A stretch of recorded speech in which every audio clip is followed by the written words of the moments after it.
সকালে ঘুম থেকে উঠে আদ্রকে দেখতে পেলাম না। ঘড়ির দিকে তাকিয়ে আমার চোখ কপালে, 10:30 বাজে। আমি আজ এত বেলা পর্যন্ত ঘুমিয়েছি। বাড়ির বউ হয়ে এখন ঘুম থেকে উঠলাম, ব্যাপারটা খুবই লজ্জাজনক। কেউ তো ডেকে দিতে পারত। আর আদ্র উনিই বা কোথায়, সে কি ডেকে তুলতে পারেনি? নাকি বাবা হবে সেই আনন্দে নেচে বেড়াচ্ছে? আমি বেড থেকে নেমে উঠে দাঁড়াতে শরীরটা হালকা কেঁপে উঠল, কপালের দিকে খানিকটা ব্যথা করে উঠল। আবারও বেডে বসে পড়লাম। না, তাড়াহুড়ো করে কিছু করা যাবে না, শরীর এখনো পুরোপুরি ঠিক হয়নি, বুঝতেই পারছি। ফ্রেশ হয়ে নিচে নামার জন্য অর্ধেক সিঁড়িতে আসতেই অথই নিচে থেকে দৌড়ে উঠে এলো। আমার হাত ধরে বলল, ভাবি তোমার শরীর ভালো না, এই অবস্থায় নিচে নামতে কে বলেছে তোমাকে? যদি পড়ে যেতে কি হতো? আমি একটু হেসে বললাম, আমি তো এখন ঠিক আছি, এত ভাবিস না। অথই আমার হাত ধরেই নিচে এনে সোফায় বসিয়ে দিয়ে বললে, ঠিক আছো, আরও ঠিক থাকতে হবে। এখন কিন্তু তুমি একা নও, মনে রেখো। ভাইয়া বারবার করে বলে গেছে তোমাকে যেন ঘুম থেকে না তুলি, তোমার দিকে খেয়াল রাখতে বলেছে সব সময়। ও, তাহলে এইটা উনার কাজ, উনার কথাতেই কেউ আমাকে ডাকেনি। কিন্তু উনি কোথায় গিয়েছে? আমাকে জাগিয়ে একটু কথা বলে তো যেতে পারত। অথই, তোর ভাইয়া কোথায় গিয়েছে আর কখন বেরিয়েছে? ভাইয়া তো অফিসে গিয়েছে, 9টার দিকে বেরিয়েছে। ভাবি তুমি এখানে বসো, আমি আসছি। অথই আমাকে বসিয়ে রেখে কিচেনের দিকে চলে গেল। একটু পরে অথই একগাদা খাবার নিয়ে আমার সামনে এনে রাখল। ওর পেছনে মাও এসেছে। আমি খাবারের দিকে তাকিয়ে বললাম, এত খাবার কে খাবে? মা আমার পাশে বসে বলল, তুই খাবি সব, নে শুরু কর। মা আমাকে কি রাক্ষস পেয়েছ? ফ্রুটস, ডিম, দুধ এগুলো একসাথে কখনো খেতে দেখেছ আমাকে? এগুলো দেখে তো আমার গা গুলিয়ে আসছে। এরকম সময়ে খাবার দেখলে গা গুলাবেই, তাই বলে না খেয়ে থাকবি নাকি? আগে কখনো সবকিছু একসাথে খাসনি তো কি হয়েছে, এখন থেকে খাবি। এখন এগুলো না খেলে আদ্র এসে তোকে তো বকবেই, সাথে আমাকেও। আচ্ছা নে, আমি তোকে খাইয়ে দিচ্ছি। মা ডিমটা তুলে আমার মুখের সামনে ধরল। খেতে ইচ্ছে করছে না, তাও জোর করে ডিম আর ফ্রুটস খেলাম কিছুটা। আমি, অথই আর মা একসাথে বসে গল্প করছি, তখন অথইয়ের ফোন বেজে উঠল। অথই ফোন ধরতেই ওপাশ থেকে কিছু বলতেই অথই বলল, আমার পাশেই আছে, দিচ্ছি। অথই আমার দিকে ফোন এগিয়ে দিয়ে বলল, ভাইয়া ফোন দিয়েছে, কথা বলো। আমি ফোনটা নিয়ে হ্যালো বলতে আদ্র রাগী স্বরে বলে উঠল, আরু ফোন কোথায় তোমার? ফোনটা কি তুলে রাখার জন্য দেওয়া হয়েছে তোমাকে?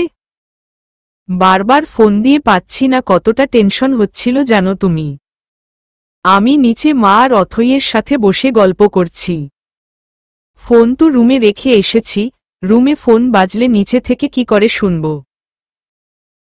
ফোনটা নিজের সাথে রাখলেই তো পারতে।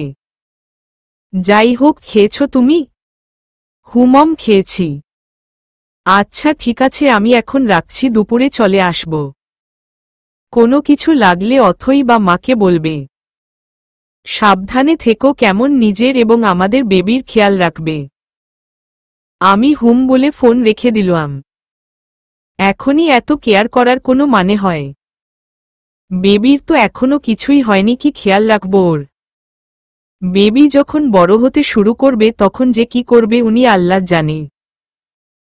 পাগল একটা। মনিকা, নিশা আপু, সাদিয়া আপু সবাই অনেক খুশি হয়েছে নতুন সদস্য আসছে শুনে। ওদের সাথে ভিডিও কলে কথা বলেছি। এতটা খুশি হয়েছে খবরটা শুনে মনে হচ্ছিল ফোনের ভেতর দিয়েই আমাকে জড়িয়ে ধরবে। মনিকা বেবির কথা শুনে খুশি হয়েও আবার মন খারাপ করে ফেলেছিল। ওর মন খারাপের কারণ কি জিজ্ঞেস করতে বলল, আমাদের আগামীকাল তো সিলেট যাওয়ার কথা ছিল, এখন হয়তো আর যাওয়া হবে না। তাই ওর মন খারাপ হয়ে গেছে। আমি ওকে বললাম, যাওয়া হচ্ছে না এটা তো এখনো বলিনি। আদ্র ফিরলে কথা বলে জানাবো।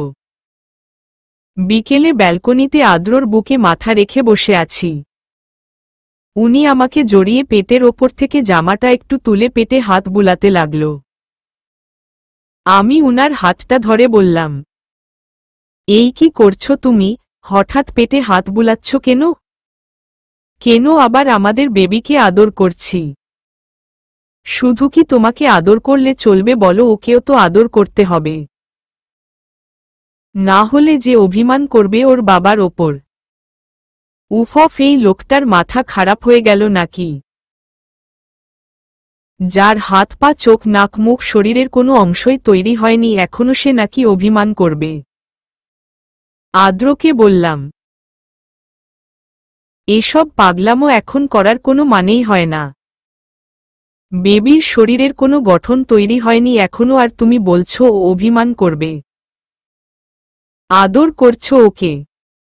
আমার যা ইচ্ছে করব তাতে তোমার কি? হ্যাঁ, এই যেমন এখন আমার ইচ্ছে করছে আমার বউটাকে আদর করতে। ইচ্ছে করছে তার গোলাপি ঠোঁটের স্বাদ নিতে। আর এই থামো, আর কেন ইচ্ছের কথা বলতে হবে না, দিন দিন অসভ্য হয়ে যাচ্ছ তুমি। বউয়ের কাছে অসভ্য হতেই পারি, এতে কোনো প্রবলেম নেই। এখন আমার ইচ্ছেগুলো পূরণ করতে দাও তো। আদ্র আমার চোখের ওপর চুমু দিয়ে ঠোঁটের দিকে এগিয়ে আসতেই আমি হাত দিয়ে আটকে বললাম, এসব পরে হবে, তার আগে একটা কথা বলার ছিল। আদ্র আমার ঘাড়ে নাক ঘষে বলল, কথাটা এখনই বলতে হবে তোমার? আচ্ছা ঠিক আছে বলো। কাল তো আমাদের সিলেট যাওয়ার কথা ছিল, যাওয়া কি হবে না? কেন যাওয়া হবে না, অবশ্যই যাব, তবে কাল আমরা যাচ্ছি না, কয়েকদিন পর যাব। তোমার শরীর এমনিতেই ঠিক নেই, এই অবস্থায় জার্নি করলে অসুস্থ হয়ে পড়বে তুমি। আমি এ সময়ে কোনো রিস্ক নিতে চাই না। কিন্তু কোনো কিন্তু নয়, আমি যা বলছি সেটাই হবে। মন খারাপ করো না জান, আমি নিয়ে যাব তোমাকে। তোমার চোখে মুখে এখনো দুর্বলতার ছাপ দেখতে পাচ্ছি। আবার দুপুরে খাবার পর বমি করলে এরকম অবস্থায় পুরো রেস্টে থাকতে হবে। ঠিক করে খাওয়া দাওয়া করে আগে সুস্থ হও। আমি আদ্রর মুখের দিকে তাকিয়ে আছি, এই মানুষটা কত ভালোবাসে আমাকে। একটু অসুস্থ হলেই চিন্তায় পড়ে যায়। উনি তো ঠিকই বলেছে, আমার এখন জার্নি করা মোটেও ঠিক হবে না। অথই কলেজ থেকে বেরিয়ে সাদাফকে দেখল গাড়ির সাথে হেলান দিয়ে দাঁড়িয়ে আছে। অথই হাঁ করে তাকিয়ে আছে সাদাফের দিকে। সাদাফের লুক দেখে অথই আবারও ক্রাশ খেল। সাদাফ ব্ল্যাক কালার শার্ট পরে আছে, যা সাদাফের ফর্সা গায়ে ফুটে উঠেছে। চুলগুলো এলোমেলোভাবে কপালে এসে পড়েছে। চোখে সানগ্লাস আর ঠোঁটে লেগে আছে মুচকি হাসি। অথইকে দেখা মাত্রই সাদাফ হাত নেড়ে ইশারা করল। অথই সাদাফের দিকে এগিয়ে যেতে গিয়েও থেমে গেল, আশেপাশে তাকিয়ে বিড়বিড় করে বলল, না যাব না উনার কাছে। কেন যাব? সকালে আমাকে গুড মর্নিং বলেনি উনি? আমি কথা বলবো না উনার সাথে? আবার এখন হিরো সেজে কলেজের সামনে এসে হাজির হয়েছে। চারপাশ থেকে লুচু মেয়েগুলো যে চোখ দিয়ে গিলে খাচ্ছে সেটা কি দেখছে না উনি? ইচ্ছে তো করছে ওই মেয়েগুলোর চোখ গেলে দিতে। অথই এগিয়ে আসতে চেয়েও দাঁড়িয়ে পড়েছে দেখে সাদাফ নিজেই এগিয়ে গেল। অথইয়ের কাছে এসে বলল, অথই এভাবে দাঁড়িয়ে পড়লে কেন? আমার ইচ্ছে হয়েছে তাই দাঁড়িয়েছি, তাতে আপনার কি? আপনি আমার কাছে কেন এসেছেন? ওই যে ওই মেয়েগুলোর কাছে যান। এই তোমার মাথা ঠিক আছে? ওই মেয়েদের কাছে কেন যাব আমার অথইকে রেখে? আমার মাথা একদম ঠিক আছে। মাথা ঠিক নেই আপনার আর ওই লুচু মেয়েগুলোর। আপনাকে এরকম হ্যান্ডসাম লুকে এখানে কে আসতে বলছে? কলেজের ওই লুচু মেয়েদেরকে দেখানোর জন্য এসেছেন তাই না? তো যান, ওদের কাছেই যান। এমনিতে সকালে গুড মর্নিং বলেননি, তার জন্য রেগে আছি। আপনার সাথে আমি আর কথা বলবো না, গেলাম আমি। অথই চলে যেতে নিলে সাদাফ ওর হাত ধরে ফেলল, তারপর মৃদু হেসে বলল, আমি যে লুকেই আসি না কেন সেটা শুধু তোমার জন্য অথই। তোমাকে রেখে অন্য কোনো মেয়ের দিকে এই সাদাফ কখনোই তাকাবে না। আর কি বললে? মর্নিং বলি নি বলে রেগে আছো? আমি তো সকালে ফোন দিয়েছি, তুমিই তো ধরনি ফোনটা। ইচ্ছে করেই ধরিনি। আপনি তো জানেন আমার ঘুম ভাঙার পর আপনার গুড মর্নিং লেখা মেসেজটা না দেখলে ভালো লাগে না। তাও আপনি। আচ্ছা সরি, আর ভুল হবে না। আজ ঘুম থেকে দেরিতে উঠেছি তাই মেসেজ না করে ফোন দিয়েছিলাম। তুমি তো ধরোইনি। এখন চলো তো, এই রোদের মধ্যে কতক্ষণ দাঁড়িয়ে থাকবে? তাছাড়া দেখো মেয়েগুলো এখনো। অথই পাশে তাকিয়ে সাদাফকে বলল, চলুন, এখানে আর থাকা যাবে না, আপনার ওপর নজর লেগে যাবে। সাদাফ অথই গাড়িতে উঠে বসল। অথই সিটবেল্ট লাগাচ্ছে, সাদাফ ওর দিকে একটু ঝুঁকে বলল, অথই, এর পর থেকে যদি কোনো মেয়ে আমার দিকে তাকায় তাহলে তুমি একটা নজর টিপ দিয়ে দিও। তাহলে দেখবে আর নজর লাগবে না। নজর টিপ? সেটা আবার কি? সাদাফ বাঁকা হেসে বলল, কিস। তুমি আমাকে একটা কিস করে দেবে ব্যাস। অথই চোখ পাকিয়ে সাদাফের দিকে তাকাতে সাদাফ বলল, এভাবে কেন তাকাচ্ছ? সামান্য একটা কিস করতেই তো বলেছি। আচ্ছা থাক, ওটা লাগবে না। শুনলাম তুমি নাকি ফুপি হচ্ছ, সেই খুশিতে মিষ্টিটা তো খাওয়াতে পারো। ঠিক আছে, বাড়িতে চলুন, পেট পুড়ে মিষ্টি খাইয়ে দিব। তাছাড়া আপনিও তো মামা হচ্ছেন, সেই খুশিতে না হয় আপনি নিজেই মিষ্টি খাওয়ান। তা খাওয়ানোই যায়, এখনই দিব। কি দিবেন? মিষ্টি। এখন কিভাবে? আশেপাশে তো কোনো মিষ্টির দোকান দেখছি না। সাদাফ হো হো করে হেসে উঠল। অথই ভ্রু কুঁচকে বলল, হাসছেন কেন? হাসার মতো কিছু বলেছি আমি? সাদাফ হাসতে হাসতে বলল, আমি তো দোকানের মিষ্টির কথা বলিনি। তোমার কাছেই তো স্পেশাল মিষ্টি আছে তোমার। এই চুপ, আর একটা কথাও নয়। আপনি কি বলবেন বেশ বুঝতে পারছি। দিন যত যাচ্ছে আপনি ততই লাগামহীন হয়ে যাচ্ছেন। এখন চুপচাপ গাড়ি চালান। সাদাফ আর কিছু বলল না। অথইয়ের মুখের দিকে তাকিয়ে দেখল ওর গালটা লাল হয়ে গেছে। হয়তো লজ্জা পেয়েছে মেয়েটা। অথই বাইরের দিকে তাকিয়ে আছে। সাদাফ মুচকি হেসে মনে মনে বলল, ইস, আমার পিচ্ছিটার গাল কেমন লাল হয়ে গিয়েছে, ইচ্ছে করছে সফটলি একটা কিস করতে। আজ খুব মন চাইছে ফুচকা খেতে। আদ্রকে বলতে উনি সরাসরি না করে দিল। এসব খাবার খেলে নাকি শরীর খারাপ করবে, বেবির ক্ষতি হবে। কিন্তু আমিও ছাড়ার মতো মেয়ে নই। আমি একবার বলেছি ফুচকা খাবো তো খাবই। আদ্রর সাথে কথা না বলে মুখ ফুলিয়ে রুম থেকে বেরিয়ে এলাম। মা ওপরেই আসছিল, আমাকে দেখে বলল, আরিশা, কি হয়েছে? মুখ ফুলিয়ে রেখেছিস কেন?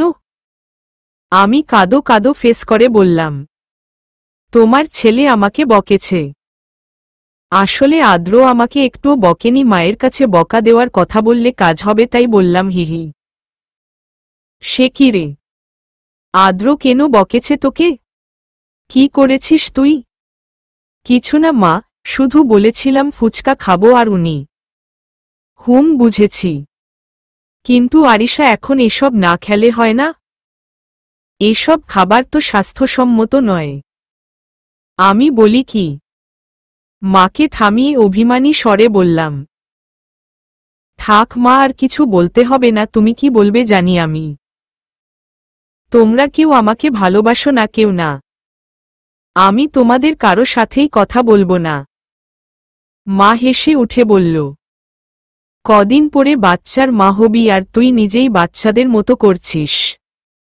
আমরা সবাই তোকে খুব ভালোবাসি, বুঝেছিস? আচ্ছা আয় আমার সাথে, আমি আদ্রকে বলে দিচ্ছি তোকে ফুচকা খাওয়াতে নিয়ে যেতে। তবে শোন, অল্প করে খেতে হবে কিন্তু।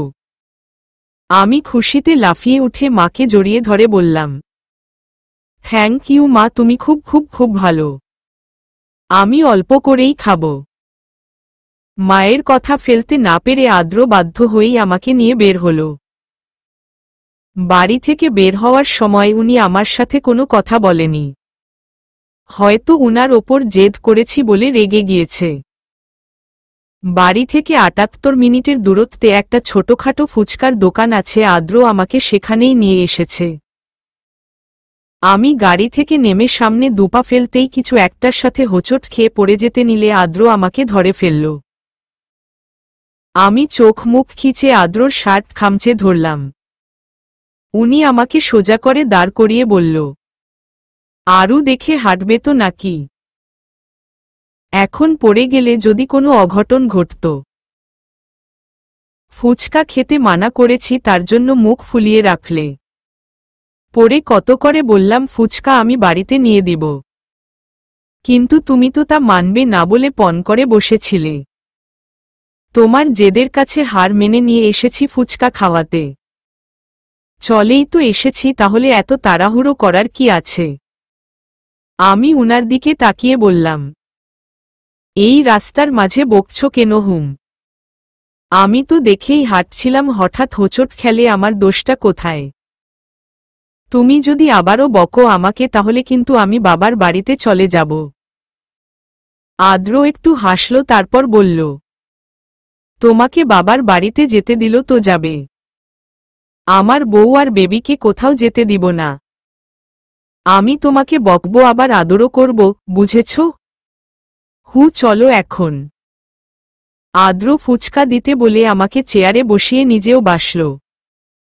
বিকেল টাইম, তারপরেও জায়গাটা কেমন ফাঁকা ফাঁকা লাগছে। এখানে আমি আদ্র, দুইটা ছেলে আর ফুচকাওয়ালা ছাড়া কেউ নেই। বিকেলে তো এই ফুচকার দোকানটাতে অনেক ভিড় হতো, তাহলে আজ এত ফাঁকা কেন? তবে ফাঁকা থেকে ভালোই হয়েছে, নিরিবিলি পরিবেশে ফুচকা খেতে পারব। সাদাফের ফোন তখন থেকে বেজে চলেছে। সাদাফ ওয়াশরুম থেকে বেরিয়ে ফোন রিসিভ করার আগেই কেটে গেল।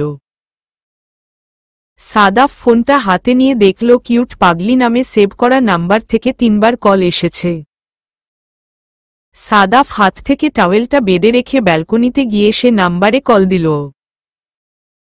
ওপাশ থেকে রিসিভ করতে সাদাফ বলল, সরি অথই, আমি ওয়াশরুমে ছিলাম তাই ফোন ধরতে পারিনি, রাগ করো না প্লিজ। অথই বলল, আমি রাগ করিনি। আপনি কি ফ্রি আছেন এখন? ফ্রি আছি, কেন বলো তো? ভাইয়া ভাবিকে ফুচকা খাওয়াতে নিয়ে গেছে।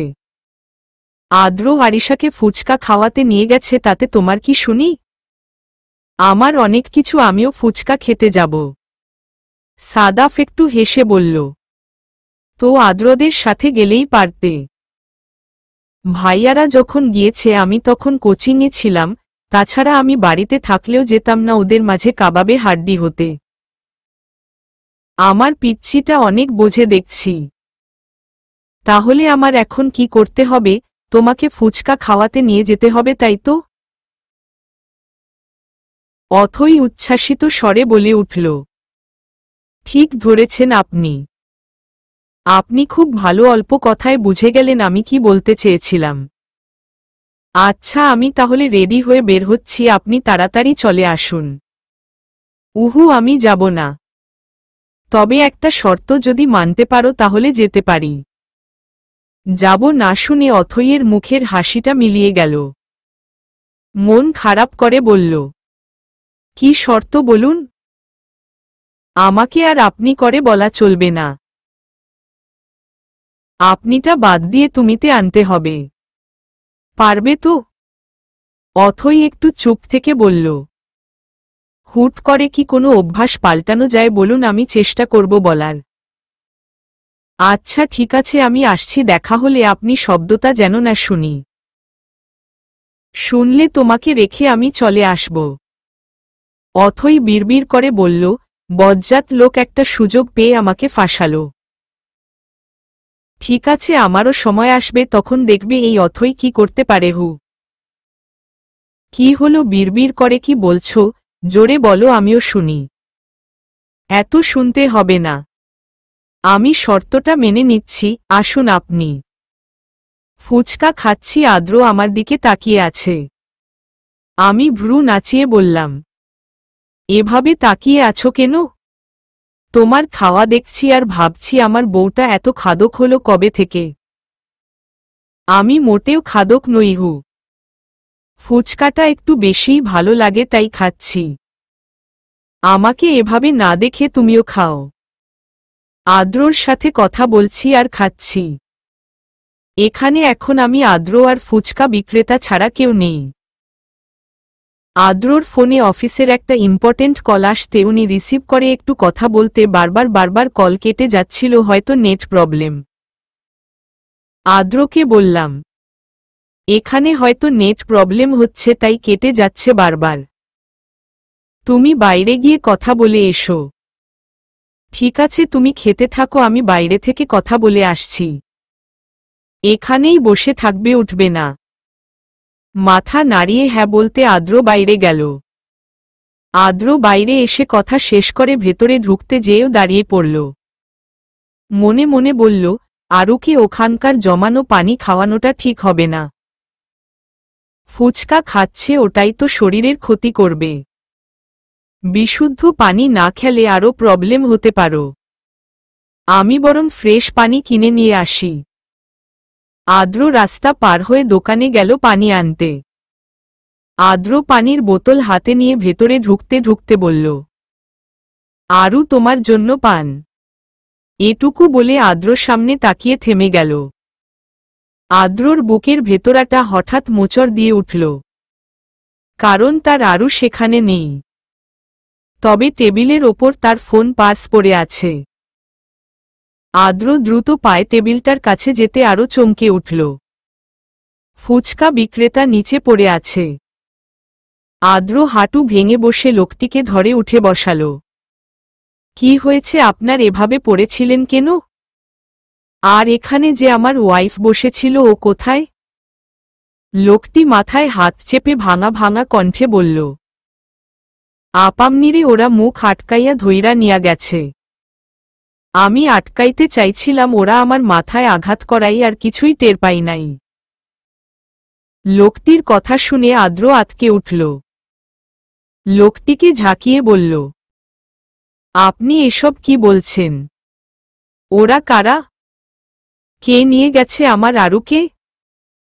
ভাই আমি কেমনে কমু, আমি তো চিনি না। আপনি বাইরে যাওনের পরেই ওরা আয়শা আপামনিরে কি যেন কইতাছিল। আমি খালি শুনছি একটা লোক কইতাছিল, আদ্রর সাথে সুখে সংসার করবি, সেটা তো হবে না। এই কথা কইয়া মুখ আটকাইয়া ধরছিল। আমি বাধা দেওয়ায় আমারেও মাথায় বাড়ি দিছে। আদ্র ওখানেই ধপ করে বসে পড়ল। ওর চোখে পানি জমে গিয়েছে। আদ্রর মনে এক মুহূর্তের জন্য মনে হচ্ছে আরুকে হয়তো হারিয়ে ফেলল। এভাবে কে তার আরুকে নিয়ে যেতে পারে? কে চাইছে না আরু আদ্রর সাথে ভালো থাকুক? কি বলবে কি করবে কিছুই বুঝতে পারছে না আদ্র। দুহাতে মাথা চেপে ধরে আরু বলে জোরে চিৎকার করে উঠল। বাইরে বেরিয়ে এদিক ওদিকে দৌড়ে খুঁজতে লাগল তার আরুকে।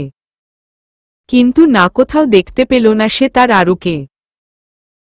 আদ্র ওখানেই থম মেরে দাঁড়িয়ে পড়ল, বুকের ভেতরটা বারবার কেঁপে উঠছে এক অজানা ভয়। ফুচকা বিক্রেতা আদ্রর পাশে দৌড়ে এসে দাঁড়াল। তারপর আরুর ফোন আর পার্স সাথে আরও একটা ফোন আদ্রকে দিয়ে বলল,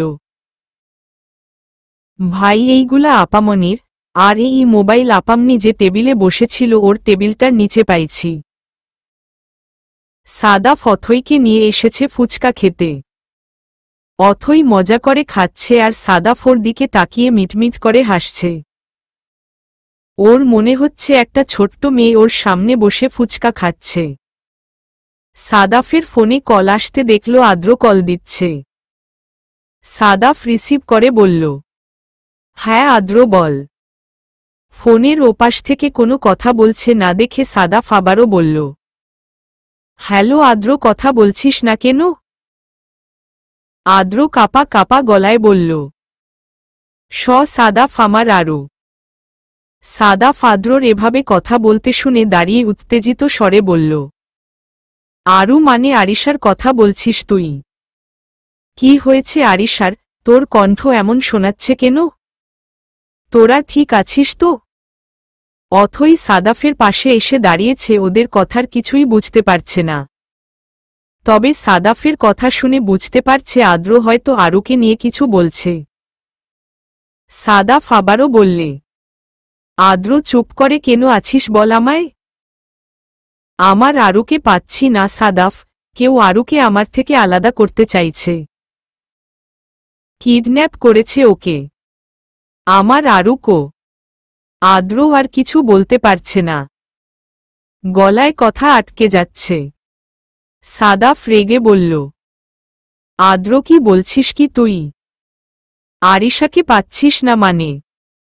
ও তো তোর সাথেই ছিল, তাহলে তোর সামনে থেকে কে কিডন্যাপ করবে ওকে? অথইয়ের হাত থেকে ফুচকার প্লেটটা পড়ে গেল। আরিশাকে পাচ্ছে না শুনে ওর কান্না পাচ্ছে। অথই সাদাফের থেকে ফোনটা নিয়ে বলে উঠল, এই ভাইয়া সাদাফ কি বলছে এসব? ভাবি কোথায়?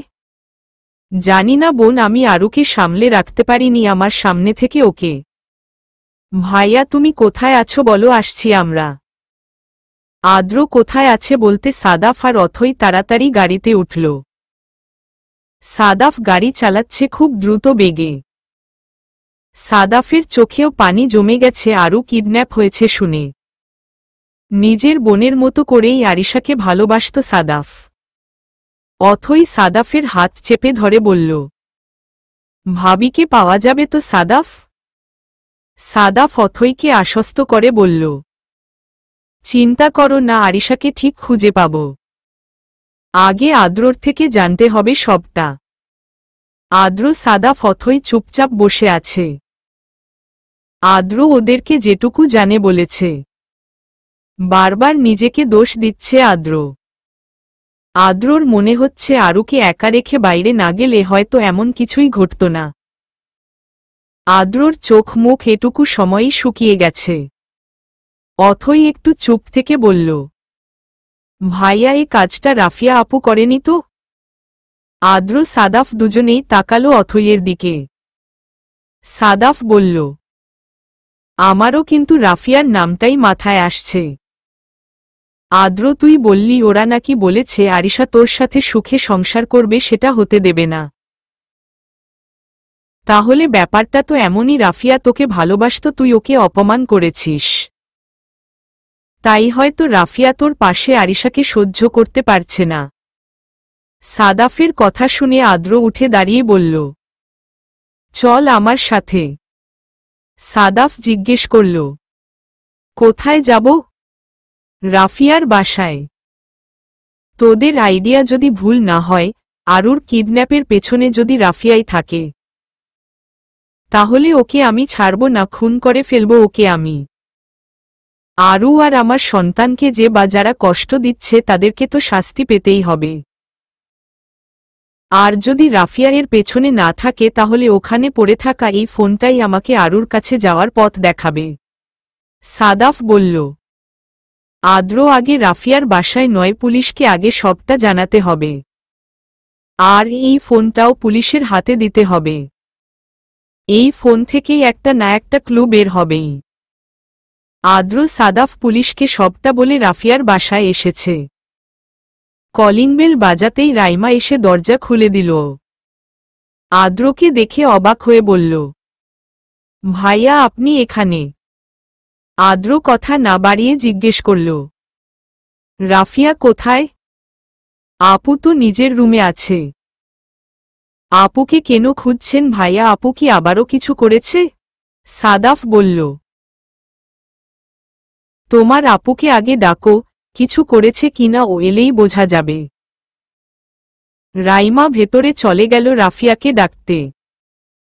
আদ্র দেয়ালে ভর দিয়ে দাঁড়িয়ে জোরে শ্বাস নিল। সাদাফ আদ্রর কাঁধে হাত রেখে বলল, নিজেকে শক্ত রাখো আদ্র, আরিশাকে খুঁজে পাবো আমরা। রাফিয়া দৌড়ে এসে হাসি মুখে আদ্রর সামনে দাঁড়িয়ে বলল, আদ্র তুমি নিজে এসেছো আমার সাথে দেখা করতে। আমি জাস্ট বিশ্বাস করতে পারছি না। আমি জানতাম তুমি নিজের ভুল বুঝতে পেরে আমার কাছে আসবে। আরিশা তো তোমাকে ভুল বুঝি। রাফিয়াকে আর কিছু বলতে না দিয়ে আদ্র ওর গালে ঠাস করে চড় মারল। রেগে বলল, খবরদার আরিশাকে নিয়ে আর একটা কথা বলবি না তুই। আমার আরুকে কোথায় নিয়ে রেখেছিস তুই বল। মানছি তুই আরুকে পছন্দ করিস না, তাই বলে ওর এমন সময়ে আমার থেকে দূরে সরানোর প্ল্যান করলি। একটা মেয়ে হয়ে আর একটা মেয়ের ক্ষতি করতে লজ্জা করে না তোর? কি হলো, চুপ করে আছিস কেন? বল আমার আরুকে কোথায় রেখেছিস? আশ্চর্য, আরিশাকে আমি কোথায় রাখব? আদ্র কি বলছো তুমি? এসব কিসের প্ল্যান করেছি আমি? আদ্র আবারও কিছু বলতে নিলে সাদাফ ওকে থামিয়ে দিয়ে বলল, রাফিয়া, আরিশাকে কিডন্যাপ করা হয়েছে। তুমি আদ্রকে ভালোবাসো, তুমি হয়তো চাইছো না আদ্র আরিশাকে নিয়ে ভালো থাকুক। তাই হয়তো তুমিই করিয়েছ এ কাজ। যদি সত্যিই এর পেছনে তোমার হাত থাকে তাহলে বলে দাও আরিশা কোথায় আছে। আরিশা কোথায় আছে আমি জানি না। দেখুন, হয়তো আদ্রর চেয়ে ভালো কাউকে পেয়ে তার হাত ধরেছে। আদ্রর চোখ মুহূর্তেই লাল হয়ে উঠল। প্রচণ্ড রেগে গেছে, কারণ তার আরুকে নিয়ে খারাপ মন্তব্য করছে। আদ্র তেরে রাফিয়ার দিকে আসতে নিলে ওর ফোনটা বেজে উঠল। পকেট থেকে ফোন বের করে দেখল পুলিশ কল দিচ্ছে। দেরি না করে রিসিভ করল। ওপাশ থেকে কিছু বলতে আদ্র বলল, জি এক্ষুনি আসছি। ফোন কেটে রাফিয়ার দিকে রাগী দৃষ্টিতে তাকিয়ে বলল, তোর এই নোংরা মুখে আরুকে নিয়ে আবারও বাজে কথা বলেছিস তুই? ছি, এতটা নীচ মনমানসিকতা তোর! আমি যদি কোনোভাবে জানতে পারি আরুকে কিডন্যাপের পেছনে তুই আছিস তাহলে কি হবে তোর সেটা আমি নিজেও জানি না। সাদাফ চল। আদ্ররা চলে যেতে রাফিয়া রাগে গজগজ করতে করতে ভেতরে ঢুকল। সেন্টার টেবিলে থাকা ফুলদানিটা তুলে দেয়ালে ছুঁড়ে মারল। রেগে চেঁচিয়ে বলল, আরিশা, আরিশা, আরিশা কি আছে ওই মেয়ের মাঝে যা আমার মাঝে নেই? আদ্র ওই মেয়েটিকে ছাড়া কেন কিচ্ছু বোঝে না কেন? রাইমা এতক্ষণ সবটা চুপচাপ দাঁড়িয়ে দেখেছে। রাইমা রাফিয়ার দিকে সন্দেহের দৃষ্টিতে তাকিয়ে আছে। রাইমা বলল, আপু, আরিশার কিডন্যাপের ব্যাপারে তুমি সত্যিই কিছু জানো না? রাফিয়া রাইমার দিকে তাকালো কিন্তু কিছু বলল না। রুমের দিকে যেতে গিয়ে আবার ঘুরে রাইমার দিকে তাকিয়ে বাঁকা হেসে চলে গেল।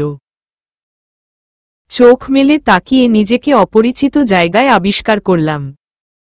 চারিদিকে তাকিয়ে কাউকেই দেখলাম না। ইট গাঁথা একটা ঘরে মেঝেতে পড়ে আছি। ঘরের মধ্যে তেমন আলো নেই, একপাশে ছোট্ট একটা লাইট জ্বলছে। আমি উঠতে চেয়ে বুঝতে পারলাম আমার হাত দুটো বেঁধে রাখা হয়েছে। অনেক চেষ্টা করে উঠে বসলাম। মনে করতে চেষ্টা করলাম কি ঘটেছিল তখন। আদ্র ফোনে কথা বলার জন্য বাইরে যেতেই দুটো গুন্ডা টাইপের লোক এসে আমার দুপাশে দাঁড়িয়েছিল। আমি খানিকটা ভয় পেলেও ওদের বুঝতে না দিয়ে বললাম, কে আপনারা, কি চাই এখানে? ওদের মধ্যে একজন বাঁকা হেসে বলল, তোকে নিয়ে যেতে চাই, যাবি আমাদের সাথে? হোয়াট? কি বাজে কথা বলছেন? যত সব ফালতু লোক, যান এখান থেকে। আমার হাজবেন্ড এসে যদি দেখে আপনাদের তাহলে কিন্তু খুব খারাপ হবে। নিজেদের ভালো চান তো চলে যান। একটি লোক আমার গায়ে হাত দিয়ে বলল, তোর হাজবেন্ড কে? ওই আদ্র তো। ও আমাদের কিচ্ছুটি করতে পারবে না। আদ্রর সাথে সুখে সংসার করবি সেটা তো হতে দেব না। লোকটি আমার মুখ চেপে ধরল। প্রচণ্ড ভয় করছিল, আমার চোখ দুটো শুধু আদ্রকেই খুঁজছিল তখন। ফুচকা বিক্রেতা আমাকে ছাড়াতে আসতেই অন্য লোকটি তার মাথায় আঘাত করতে সে নিচে পড়ে গেল। আমি নিজেকে ছাড়ানোর চেষ্টা করেও পারছিলাম না। ওরা কিছু একটা মুখের ওপর স্প্রে করল, তারপর কি হয়েছে জানি না। চোখ খুলে এই অচেনা জায়গায় নিজেকে পেলাম, কিন্তু আমাকে কেন নিয়ে এলো এভাবে? কি চায় ওরা? হঠাৎ আদ্রর কথা মনে পড়তে আমার বুকটা কেঁপে উঠল। আদ্র নিশ্চয়ই আমাকে না পেয়ে অনেক টেনশন করছে। কি করব আমি? আদ্রর কাছে ফিরব কি করে? হঠাৎ দরজা খোলার আওয়াজ পেয়ে সেদিকে তাকালাম। একটা লোক ভেতরে এলো। লোকটিকে কখনো দেখেছি বলে মনে হচ্ছে না। যারা আমাকে নিয়ে এসেছে ওদের মধ্যের কেউ না। লোকটি একটা কাগজ আর কলম আমার সামনে ধরে বলল, এই কাগজে সই কর। আমি এক পলক কাগজের দিকে তাকিয়ে লোকটিকে বললাম, কিসের কাগজ এটা? কেনই বা সই করব এতে? আর কে আপনি? আমাকে এটা কোথায় এনেছেন? লোকটি বাঁকা হেসে বলল, কে আমি কোথায় এনেছি এসব জেনে কোনো কাজ নেই। ভালোভাবে বলছি, এই কাগজে সই কর, নয়তো। নয়তো কি? আমি না জেনে কোনো কাগজে কেন সই করব? এটা ডিভোর্স পেপার। তুই স্বেচ্ছায় আদ্রকে ডিভোর্স দিবি আর একটা চিঠিতে লিখে দিবি তুই আদ্রর সাথে আর থাকতে চাস না, তাই নিজেই ওকে ডিভোর্স দিয়েছিস। লোকটির কথা শুনে আমার কলিজা কেঁপে উঠল। আদ্রকে ডিভোর্স দিতে বলছে? কিন্তু কেন? না হতে পারে না, আমি এ কাগজে কখনোই সই করব না। তবে আমাকে ফুটবল হলে চলবে না, এখান থেকে যেভাবেই হোক বের হতে হবে, অন্তত আমার বেবিটার জন্য নিজেকে সেফ রাখতে হবে। আমি কড়া গলায় বললাম, এই কাগজে না আমি কোনো সই করব আর না আদ্রকে কোনো চিঠি লিখব। আদ্রকে কেন ডিভোর্স দিতে বলছেন? কিসের স্বার্থে? কিসের স্বার্থে ডিভোর্স দিতে হবে সেটা তো সে জানে যে আমাদের এটা করতে বলেছে। এখানে আমাদের স্বার্থ শুধু টাকা। টাকা পাচ্ছি, কাজ করছি। এখন কথা কম বলে তাড়াতাড়ি কাজটা কর, নয়তো তোর পেটের ওই বাচ্চাটাকে বাঁচাতে পারবি না। আমি একটু এদিক ওদিকে দেখে বললাম, ঠিক আছে, আপনি যা বলছেন তাই হবে। তবে আমার হাতটা তো খুলে দিন আগে। হাত না খুলে দিয়েই চেঁচাচ্ছেন সই করার জন্য। লোকটি আমার হাত খুলে দিল। এখন আমাকে জানতে হবে এখানে এই লোকটি ছাড়া আর কেউ আছে কিনা। তারপরে যা করার করব। আমি লোকটিকে বললাম, আমাকে একটু পানি খাওয়াতে পারবেন?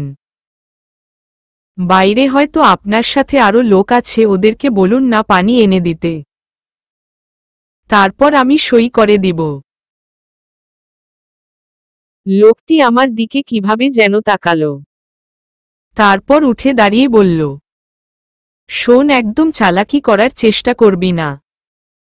আমি পানি নিয়ে আসছি। লোকটি নিজেই পানি আনতে যাচ্ছে, এতেই বোঝা যাচ্ছে এই মুহূর্তে এখানে আর কেউ নেই। তবে তারপরেও আমাকে সাবধানে পা ফেলতে হবে। আদ্রর চোখে একটু আশার আলো ফুটেছে। পুলিশ সেই ফোন থেকে কিছুটা হলেও ইনফরমেশন জোগাড় করতে পেরেছে, যার সাহায্য আরুকে খুঁজে পাওয়া সম্ভব। ওদিকে আরিশাকে পাওয়া যাচ্ছে না শুনে আরিশার আব্বু আম্মু পাগল হয়ে গেছে। খবর পেয়েই ছুটে এসেছে আদ্রদের বাড়িতে। তাদের একটাই মেয়ে, তাকে না পেলে যে তারা নিঃস্ব হয়ে যাবে। আদ্রর মা খুব ভেঙে পড়েছে, আরিশাকে সে সবসময় মেয়ে ভেবেই এসেছে। আর আরিশা তো এখন একা নয়, ওর মধ্যে আরও একটা প্রাণ বেড়ে উঠছে। তার ছেলেটা যে শেষ হয়ে যাবে আরিশাকে না পেয়ে। রাত হয়ে গেছে, আরিশা কোথায় কিভাবে আছে সেটা ভেবেই চিন্তা করছে। আমি দৌড়াতে দৌড়াতে ক্লান্ত হয়েই দাঁড়িয়ে পড়লাম। কোথায় আছি কিছুই বুঝতে পারছি না। এখন কয়টা বাজে সেটাও জানা নেই। চারিপাশটা কেমন থমথমে আর ঘন কালো অন্ধকার। ভাগ্যি সেই টর্চটা নিয়ে এসেছিলাম। কোনো বাড়িঘরও দেখতে পাচ্ছি না। জঙ্গলের মাঝে দিয়ে রাস্তা একেবেঁকে চলে গেছে, তবে এখন পর্যন্ত কোনো গাড়ির দেখা পাইনি। আমি আতঙ্কিত চোখে এদিক ওদিকে তাকালাম। কেমন গা ছমছমে একটা পরিবেশ। আমার খুব কান্না পাচ্ছে। কি করব, কোথায় যাব কিচ্ছু জানি না।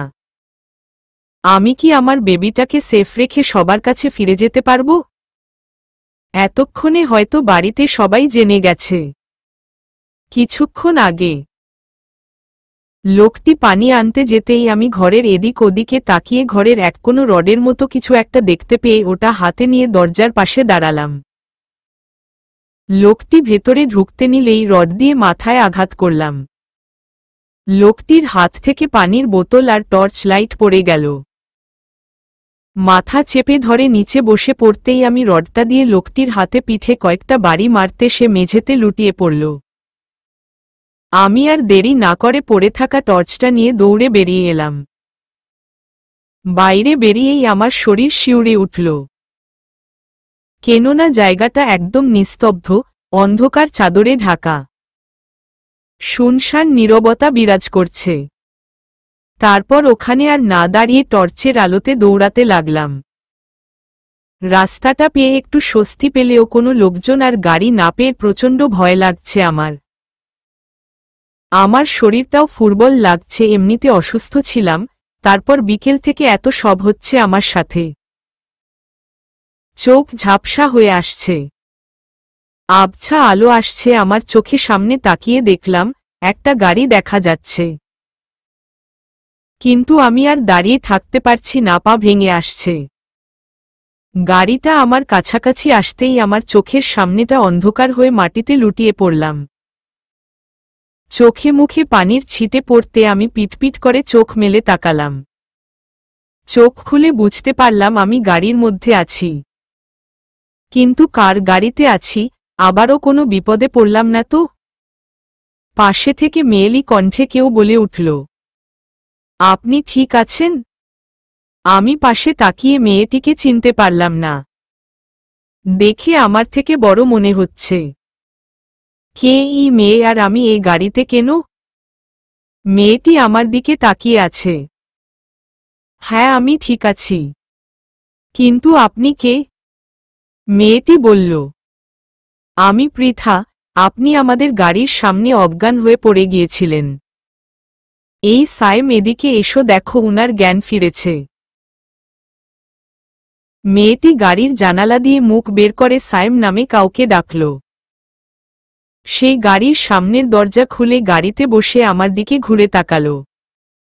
গাড়ির মধ্যে লাইট থাকায় সবই দেখা যাচ্ছে। আমি সামনে তাকাতে তাকে দেখে অনেকটাই চমকে গেলাম। এ তো সাইম, যাকে আমি বিয়ে করব না বলে আবির ভাইয়ার সাথে মিথ্যে অভিনয় করে ভাগিয়েছিলাম। কিন্তু উনি এখানে কি করছে?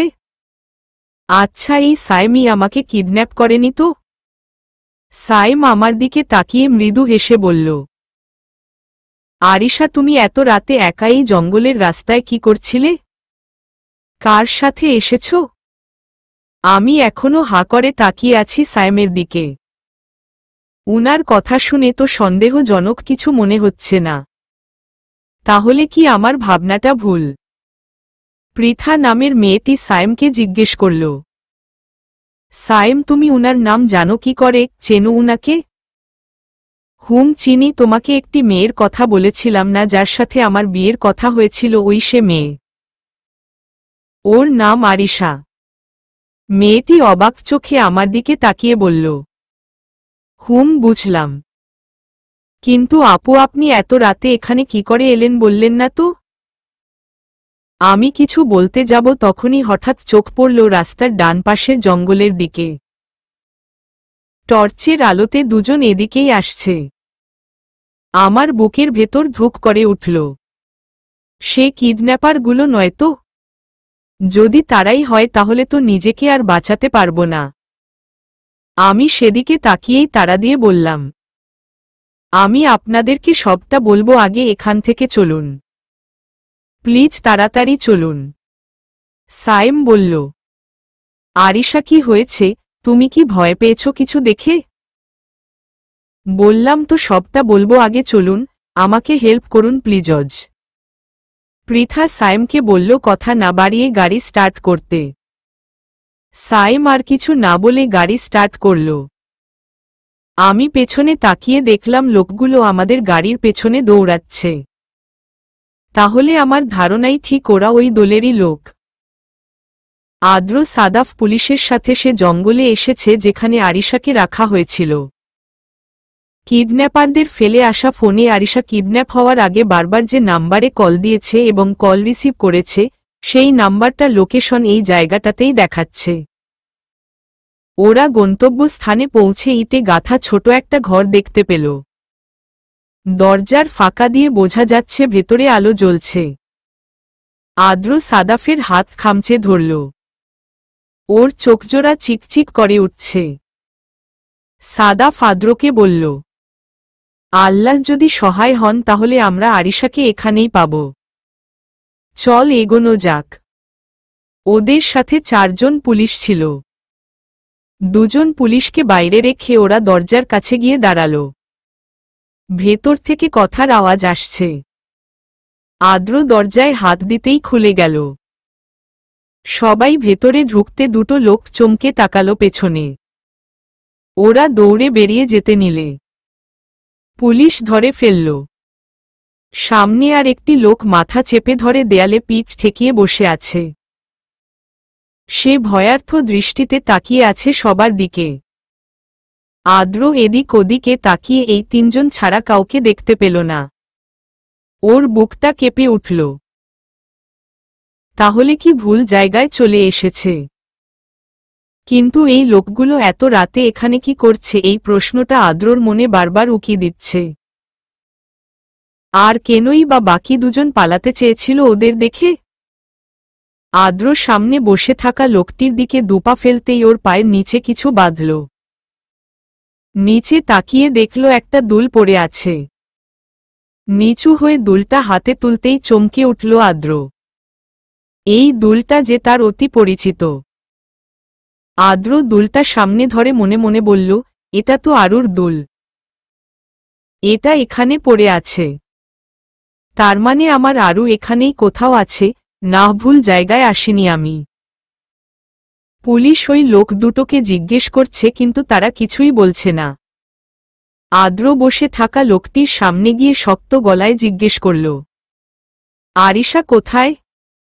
লোকটি আদ্রর দিকে তাকিয়ে 23 সেকেন্ড পরে বলল, কে আরিশা? আর আপনারা কারা, পুলিশ নিয়ে এখানে কেন এসেছেন? কথা বলার সময় লোকটির গলা কাঁপছিল। আদ্র বেশ বুঝতে পারছে লোকটি কিছু আড়াল করছে।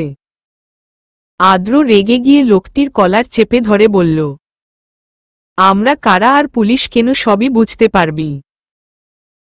তার আগে বল আরিশাকে কোথায় রেখেছিস তোরা, বল। কে আরিশা আমি জানি না। আদ্র ঠাস করে লোকটির গালে চড় মেরে বলল, খবরদার একদম মিথ্যে বলবি না, নয়তো তোর হাড়গোড় একটাও আস্ত থাকবে না। আদ্র আবারও লোকটির কলার চেপে ধরতে সে ভয়ার্থ কণ্ঠে বলল, বলছি হ্যাঁ আরিশাকে আমরা এখানে এনেই রেখেছিলাম, কিন্তু কি বল। আরিশা আমার মাথায় আঘাত করে পালিয়েছে এখান থেকে, ওরা 2 জন আরিশাকে খুঁজেছে পায়নি। এখন উনি কোথায় আছে আমরা জানি না। আদ্রর মাথায় রক্ত উঠে গেছে, রাগে ওর সারা শরীর কাঁপছে। লোকটি কি বলছে আরু পালিয়েছে এখান থেকে? কিন্তু ওই অন্ধকারে জঙ্গলের মধ্যে কোথায় গেল? আদ্র ধপ করে মেঝেতে হাঁটু গেড়ে বসে পড়ল, তার আরুকে এখন কোথায় পাবে? আবার নতুন কোনো বিপদে পড়বে না তো? সাদাফ লোকটিকে টেনে দাঁড় করিয়ে বলল, আরিশাকে তোরা কেন কিডন্যাপ করেছিলি, কার কথাতে করেছিস? কেন আর কার কথাতে ওরা আরিশাকে কিডন্যাপ করেছিল? লোকটি সব বলতে আদ্রর রাগ আরো 1000 গুণে বেড়ে গেল। পুলিশের হাতে ওদের তুলে দিয়ে ওরা জঙ্গলের আশেপাশে খুঁজতে লাগল, কিন্তু কোথাও পেল না আরিশাকে। পাবেই বা কি করে, আরিশা যে নেই এখানে। সায়েম, পৃথা আর আমি সামনাসামনি বসে আছি সায়েমের বাড়িতে। আমি পৃথাকে জিজ্ঞেস করলাম, আপু আপনি তো তখন বললেন আমি আপনাদের গাড়ির সামনে পড়েছিলাম। আমি অজ্ঞান হওয়ার আগে যে গাড়িটি দেখেছিলাম ওই গাড়িতে আপনারাই ছিলেন? হ্যাঁ, আমরাই ছিলাম। ওই রকম একটা নির্জন জায়গায় আমাদের গাড়ির সামনে কাউকে পড়ে থাকতে দেখে আমি সায়েমকে বললাম গিয়ে দেখতে। কাছে গিয়ে যখন দেখলাম আপনি জ্ঞান হারিয়েছেন তখন আমরাই আপনাকে গড়িতে তুলে আনি, আর তার একটু পরেই জ্ঞান ফেরে। কিন্তু আপনি ওখানে কিভাবে গিয়েছিলেন সেটাই তো জানতে পারলাম না। আমি পৃথা আর সায়েমকে আমার সাথে ঘটে যাওয়া সবকিছু খুলে বললাম।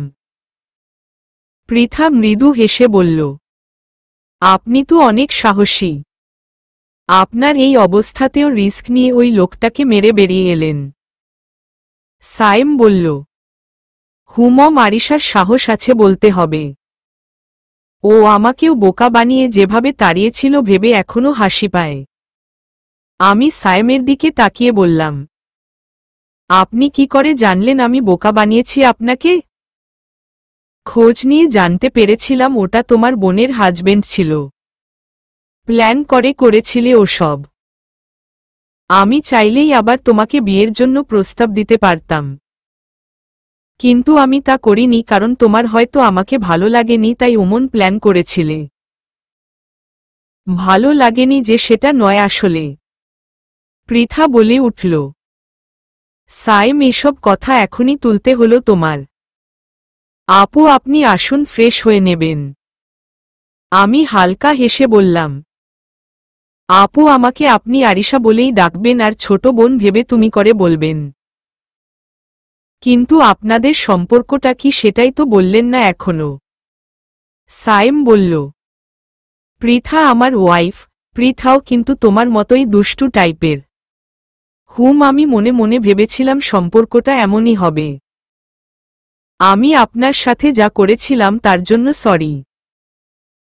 অবশ্য আমাকে বিয়ে না করে ভালোই করেছিলেন, পৃথা আপুর মতো মেয়েকে তাহলে জীবনসঙ্গী হিসেবে পেতেন না।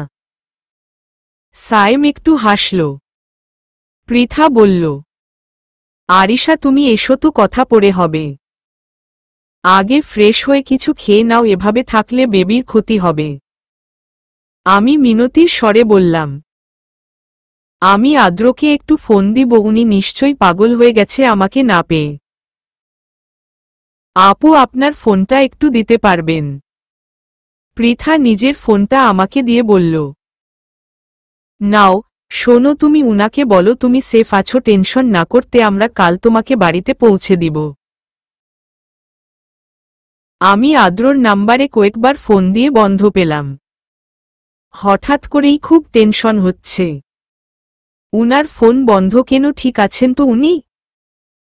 এখন আমি কি করব, কার কাছে ফোন দিব আমি? আমাকে চিন্তিত দেখে সায়েম বলল, আরিশা কি হলো, ফোন তুলছে না? আদ্রর ফোন তো বন্ধ পাচ্ছি, কিছু হলো না তো উনার? কি করব এখন আমি? রিল্যাক্স আরিশা, চিন্তা করো না, সব ঠিক আছে। তুমি বরং একটা কাজ করো, বাড়ির অন্য কারো নাম্বারে ফোন দিয়ে জানিয়ে দাও। আদ্রর নাম্বারটা ছাড়া অন্য কারো নাম্বার তো আমার মনে নেই। ও হ্যাঁ, আব্বুর নাম্বারটা মনে আছে আমার। মাঝরাতে কলিং বেলের আওয়াজ শুনে রাইমার ঘুম ভেঙে গেল। ঘুমে তার চোখ লেগে আসছে। ওদিকে সমান তালে কলিং বেল বেজেই চলেছে, তাই বাধ্য হয়েই বিছানা ছাড়তে হল। ঘুম ঘুম চোখে এসে দরজা খুলতেই আদ্রকে দেখে চমকে গেল রাইমা। আদ্রর চোখ জোড়া রক্তের ন্যায় লাল হয়ে আছে। রাইমাকে পাশ কাটিয়ে আদ্র ভেতরে ঢুকে রাফিয়াকে চিৎকার করে ডাকতে লাগল। রাইমা কিছুই বুঝতে পারছে না, হাঁ করে তাকিয়ে আছে। সাদাফ ভেতরে এসে আদ্রকে বলল, আদ্র শান্ত হ, নিজের রাগকে কন্ট্রোল কর। সাদাফ, তুই আমাকে শান্ত হতে বলছিস? আমাকে তুই শুনিস নি ওই লোকটা কি বলল? আমার আরুকে নাকি রাফিয়ার কথাতে কিডন্যাপ করেছিল ওরা। আমাকে ডিভোর্স দেওয়ার জন্য বাধ্য করেছিল আরুকে। সাদাফ, তুই বুঝতে পারছিস কত বড় অপরাধ করেছে রাফিয়া? আমার কলিজাতে হাত দিয়েছে ও। আরুকে, আমার বেবিকে কষ্ট দিয়েছে। আরু এখন কোথায় কিভাবে আছে কিচ্ছু জানি না আমি। কি করে আমি শান্ত হব বল? সাদাফ কিছু বলল না, ও আদ্রর মনের অবস্থাটা বুঝতে পেরে চুপ থাকল। আদ্র আবারও রাফিয়াকে ডাকতে লাগল। রাইমা আদ্রর কথা শুনে যা বোঝার বুঝে গেছে। রাফিয়ার প্রতি ঠিক এই সন্দেহটাই করেছিল রাইমা। কিন্তু এখন রাফিয়াকে ডেকে আর কি হবে, সে তো বাড়িতেই নেই। রাইমা আদ্রর সামনে গিয়ে বলল, ভাইয়া, আপু তো বাড়িতে নেই। আপনারা তখন বেরিয়ে যাওয়ার আধ ঘন্টা পরেই আপু নিজের জামাকাপড় গুছিয়ে বেরিয়ে গেছে। আদ্র কিছু বলতে নিলে সাদাফ ওকে থামিয়ে বলল, বেরিয়ে গেছে মানে? কোথায় গেছে ও? আমি তো সেটা বলতে পারবো না। আপু আমাকে কোথায় যাচ্ছে বলে যায়নি। যাওয়ার সময় শুধু বলেছে সময় হলে ফিরে আসবে। আদ্র কি বলবে বুঝতে পারছে না। আরুকে না পেয়ে মাত্র কয়েক ঘন্টায় ওর মুখটা একদম শুকিয়ে গেছে। আরুকে ওর থেকে আলাদা করার পেছনে রাফিয়া আছে। এটা জানতে পেরে ওর ইচ্ছে করছিল রাফিয়াকে পেলে পুঁতে ফেলবে। নিজের রাগটা কমাতে ছুটে এসেছিল রাফিয়ার বাড়িতে।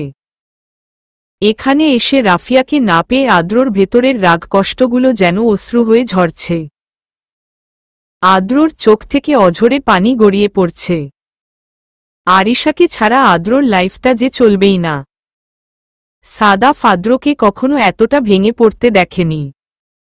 আদ্রকে যে সাদাফ কি বলে সান্ত্বনা দেবে নিজেই জানে না। আব্বুর নাম্বারে 2 বার রিং হতেই ফোন রিসিভ হল।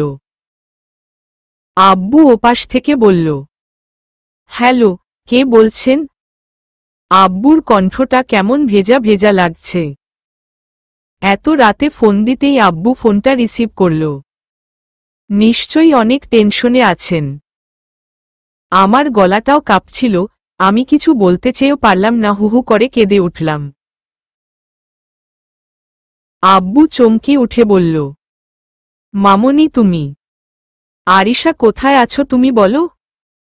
তুমি ঠিক আছো তো, কাঁদছো কেন? আব্বু আমার কান্না শুনেই চিনতে পেরেছে। আমি নিজেকে স্বাভাবিক করে আব্বুকে বললাম কোথায় আছি। আব্বু খুশিতে আত্মহারা হয়ে গেছে, জোরে জোরে আম্মুকে ডাকছে। আম্মু এসে আব্বুর থেকে ফোনটা নিয়ে অনেক কান্না করছিল। আমি আম্মুকে বুঝিয়ে বললাম আমি ঠিক আছি, টেনশন না করতে। আম্মু কান্না ভেজা কণ্ঠে বলল, মারে, আমার যে এখন কতটা শান্তি লাগছে তা তোকে বলে বুঝাতে পারবো না। তোর আব্বু তো চুপটি করে এক মুহূর্তও বসছিল না। ওদিকে তোর শ্বশুর বাড়ির সবাই টেনশন করছে। আদ্রর মুখের দিকে তো তাকানোই যাচ্ছে না। ছেলেটা তোকে বড্ড বেশি ভালোবাসে। আদ্রকে ফোন দিয়ে জানিয়েছিস? না আম্মু। আদ্রর নাম্বার অফ পেয়ে আব্বুকে ফোন দিলাম। আদ্রর নাম্বার অফ কেন? উনি ঠিক আছে তো? আর ঠিক থাকা ছেলেটা তোকে পাগলের মতো খুঁজছে। তোর আব্বু বলল আদ্র রেগে নিজের ফোনটা ভেঙে ফেলেছে, তাই হয়তো অফ আছে। ওর সাথে সাদাফও আছে, আমি এক্ষুনি সাদাফকে ফোন দিয়ে বলছি। আম্মু ফোন কেটে দিতে আমি বড় করে শ্বাস নিলাম। আদ্রর জন্য খুব কষ্ট হচ্ছে, জানি না উনি কোথায় কোথায় খুঁজেছে আমাকে। আমারও তোমাকে ছেড়ে খুব কষ্ট হচ্ছে আদ্র, ইচ্ছে করছে এখনই তোমার বুকে মাথা রেখে মন ভরে নিঃশ্বাস নিতে। মুখের ওপর কারো গরম নিঃশ্বাস পড়তে আমি কিছুটা নড়ে উঠলাম। কেউ একজন আমার মুখে পড়ে থাকা চুলগুলো আলতো করে সরিয়ে কানের পেছনে গুজে দিল। ঠান্ডা হাতের স্পর্শে আমার ঘুমটা হালকা হয়ে এলো। কপালে ঠোঁটের আলতো ছোঁয়া পেতে আমি চমকে উঠলাম। কপাল কুঁচকে ধপ করে চোখ খুললাম। চোখ খুলে আমার মুখের ওপর ঝুঁকে থাকা মানুষটিকে দেখে মনে হলো আমি স্বপ্ন দেখছি। চোখ বন্ধ করে আবার খুলতে তার হাসি মাখা মুখটা দেখতে পেলাম। না, এ তো স্বপ্ন নয়, এটা সত্যি। আমার চোখে মুহূর্তের পানি জমে গেল, আর ঠোঁটের কোনো হাসি ফুটে উঠল। আদ্র আমার সামনে, আমার এত কাছে উনি। আমি উঠে বসতেই আদ্র আমাকে নিজের বুকের সাথে মিশিয়ে নিল। আমিও দুহাতে তাকে আঁকড়ে ধরে চোখের অবাধ্য পানিতে উনার শার্ট ভিজিয়ে দিতে লাগলাম। এ কান্না যে কষ্টের নয়, এ সুখের কান্না। আমি আবারও আদ্রকে ফিরে পেয়েছি, আবারও উনার বুকে মাথা রাখতে পেরেছি, এর থেকে সুখের আর কি হতে পারে। হঠাৎ অনুভব করলাম আমার কাঁধের দিকটা ভেজা ভেজা লাগছে। আমি নিজেকে আদ্রর থেকে ছাড়িয়ে উনার মুখের দিকে তাকিয়ে আটকে উঠলাম। আদ্র কাঁদছে, আমি উনার চোখের পানি মুছে দিয়ে বললাম, এই কাঁদছ কেন তুমি? হুম, দেখো আমি একদম ঠিক আছি, আমাদের বেবিও ভালো আছে। কেঁদো না প্লিজ, ছেলেদের কাঁদতে নেই জানো না তুমি।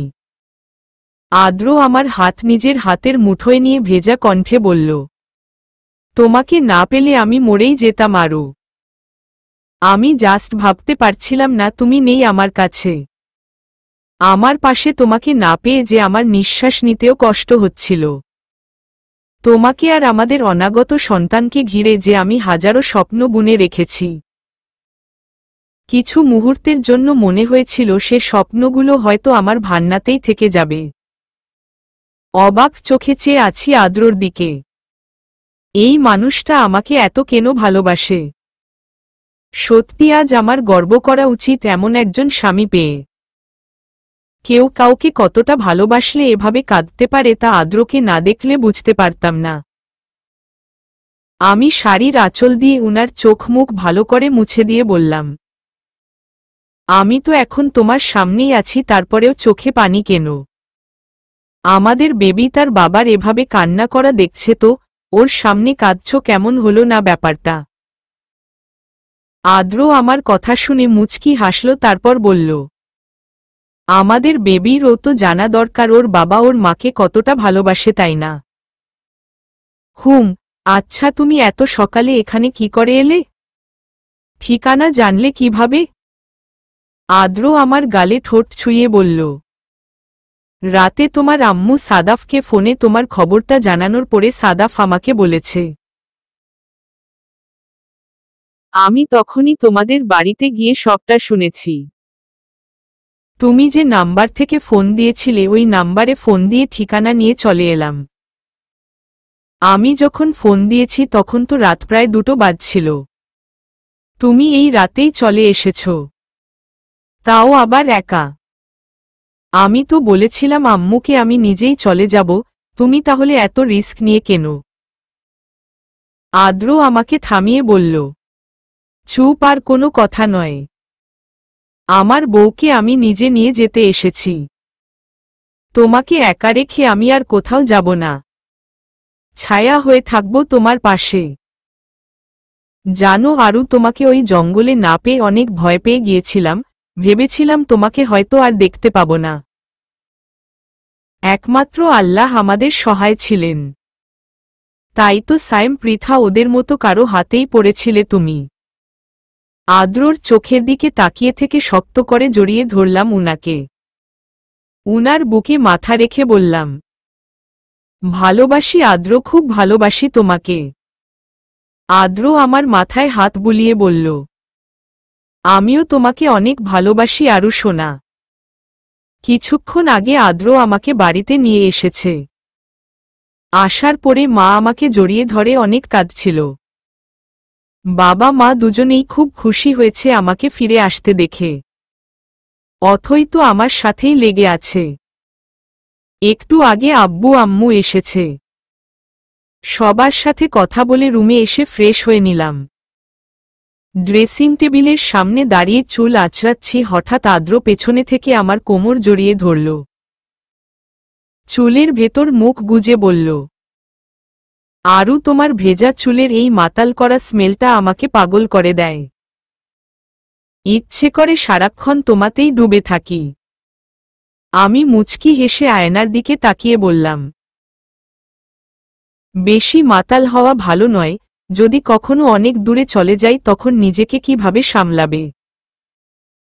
অথইয়ের থেকে তো শুনলাম কয়েক ঘন্টায় তুমি কি করেছ।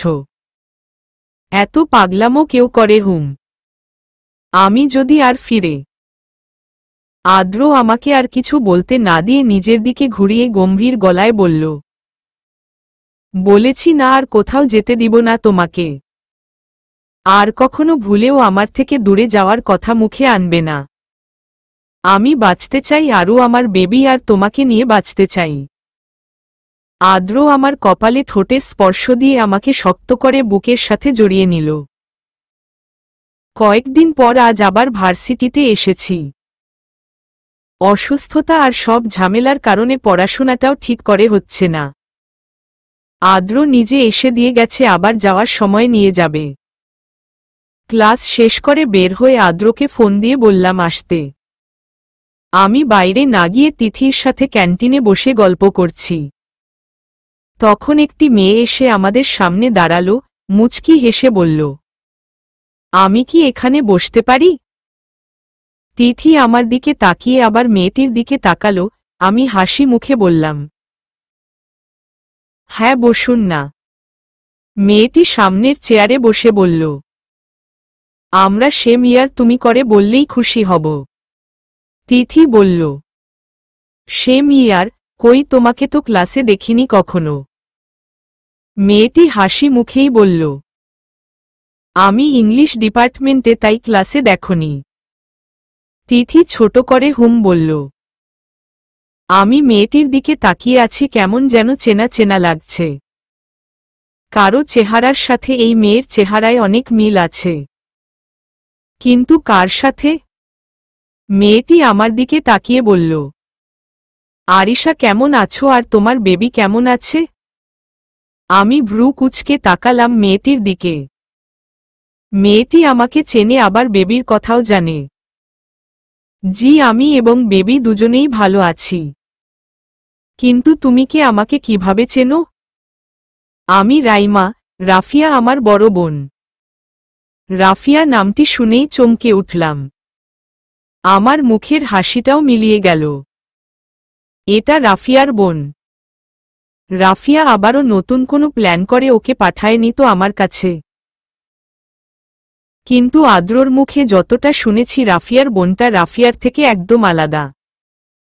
আমাকে চুপ থাকতে দেখে রাইমা আমার হাত ধরে বলল, আরিশা তুমি হয়তো অনেকটা চমকে গেছো রাফিয়া আমার বোন সেটা শুনে। ভয় পেও না, আমি কোনো বাজে মতলবে আসিনি, আমার দ্বারা কোনো ক্ষতি হবে না তোমার। আপু যা করেছে তা মোটেও ঠিক করেনি, অনেক বড় অপরাধ করেছে। তার শাস্তি এখন সে পাচ্ছে। জানো তো, আমিও মুখ ফিরিয়ে নিয়েছিলাম রাফিয়া আপুর থেকে। আমাদের তো মানেই বাবা দেশের বাইরে থাকে, বাবাও সবটা জেনে আপুকে ভুল বুঝেছে। তুমি যেদিন বাড়ি ফিরে এসেছ তার 2 দিন পর আমার কাছে ফোন আসে হসপিটাল থেকে। তারা জানায় আপু নাকি অ্যাক্সিডেন্ট করেছে, অবস্থা খুব খারাপ। আমি ভেবেছিলাম এটাও হয়তো আপুর সাজানো, কিন্তু না, অ্যাক্সিডেন্টটা সত্যি হয়েছিল। মাথায় প্রচণ্ড আঘাত পাওয়ায় 1 সপ্তাহ পর আপুর জ্ঞান ফিরে আসে। কিন্তু জ্ঞান ফেরার পর আপু আমাকে বাবাকে চিনতে পারেনি। শুধু উল্টো পাল্টা বকছিল আর পাগলের মতো বিহেভ করছিল। আমি রাইমার মুখের দিকে তাকিয়ে আছি।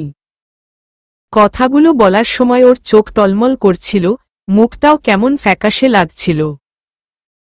আমি ওকে বললাম, তুমি এসব আমাকে কেন বলছো? বলছি তার কারণ আপু তোমাদের সাথে অন্যায় করেছে আর তার শাস্তিও পাচ্ছে।